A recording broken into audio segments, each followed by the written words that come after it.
Chapter 1. The Seat of the Trouble. The educated Negroes have the attitude of contempt towards their own people because, in their own as well as in their mixed schools, Negroes are taught to admire the Hebrew, the Greek, the Latin, and the Teuton, and to despise the African.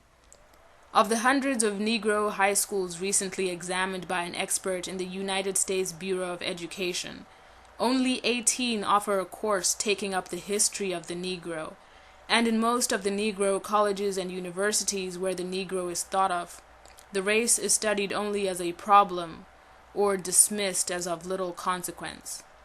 For example, an officer of a Negro university, thinking that an additional course on the Negro should be given there, called upon a Negro doctor of philosophy of the faculty to offer such work. He promptly informed the officer that he knew nothing about the Negro. He did not go to school to waste his time that way. He went to be educated in a system which dismisses the Negro as a non-entity. At a Negro summer school 2 years ago, a white instructor gave a course on the Negro using for his text a work which teaches that whites are superior to blacks. When asked by one of his students why he used such a textbook, the instructor replied that he wanted them to get that point of view. Even schools for Negroes, then, are places where they must be convinced of their inferiority. The thought of the inferiority of the Negro is drilled into him in almost every class he enters and in almost every book he studies. If he happens to leave school after he masters the fundamentals, before he finishes high school or reaches college, he will naturally escape some of this bias and may recover in time to be of service to his people. Practically all of the successful Negroes in this country are of the uneducated type, or of that of Negroes who have had no formal education at all. The large majority of the Negroes who have put on the finishing touches of our best colleges are all but worthless in the development of their people. If after leaving school they have the opportunity to give out to Negroes what traducers of the race would like to have it learn, such persons may thereby earn a living at teaching or preaching what they have been taught, but they never become a constructive force in the development of the race. The so-called school then becomes a questionable factor in the life of this despised people. As another has well said, to handicap a student by teaching him that his black face is a curse and that his struggle to change his condition is hopeless is the worst sort of lynching. It kills one's aspirations and dooms him to vagabondage and crime. It is strange, then, that the friends of truth and promoters of freedom have not risen up against the present propaganda in the schools and crushed it.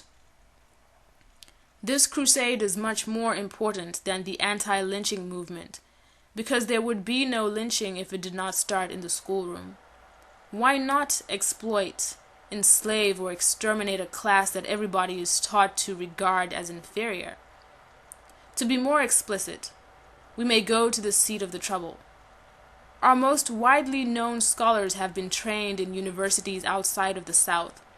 Northern and Western institutions, however, have had no time to deal with matters which concern the Negro especially.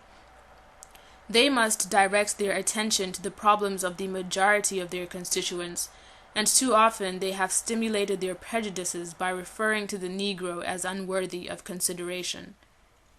Most of what these universities have offered as language, mathematics, and science may have served a good purpose, but much of what they have taught as economics, history, literature, religion, and philosophy is propaganda and cant that involved a waste of time and misdirected the Negroes thus trained. And even in the certitude of science or mathematics, it has been unfortunate that the approach to the Negro has been borrowed from a foreign method. For example, the teaching of arithmetic in the 5th grade in a backward county in Mississippi should mean one thing in the Negro school and a decidedly different thing in the white school. The Negro children, as a rule, come from the homes of tenants and peons who have to migrate annually from plantation to plantation, looking for light which they have never seen. The children from the homes of white planters and merchants live permanently in the midst of calculations, family budgets, and the like, which enable them sometimes to learn more by contact than the Negro can acquire in school. Instead of teaching such Negro children less arithmetic, they should be taught much more of it than the white children, for the latter attend a graded school consolidated by free transportation, when the Negroes go to one-room rented hovels to be taught without equipment and by incompetent teachers educated scarcely beyond the 8th grade. In schools of theology, Negroes are taught the interpretation of the Bible worked out by those who have justified segregation and winked at the economic debasement of the Negro, sometimes almost to the point of starvation. Deriving their sense of right from this teaching, graduates of such schools can have no message to grip the people whom they have been ill-trained to serve. Most of such miseducated ministers, therefore, preach to the benches while illiterate Negro preachers do the best they can in supplying the spiritual needs of the masses. In the schools of business administration, Negroes are trained exclusively in the psychology and economics of Wall Street and are therefore made to despise the opportunities to run ice wagons, push banana carts, and sell peanuts among their own people. Foreigners who have not studied economics but have studied the Negroes take up this business and grow rich. In schools of journalism, Negroes are being taught how to edit such metropolitan dailies as the Chicago Tribune and the New York Times, which would hardly hire a Negro as a janitor. And when these graduates come to the Negro weeklies for employment, they are not prepared to function in such establishments, which, to be successful, must be built upon accurate knowledge of the psychology and philosophy of the Negro.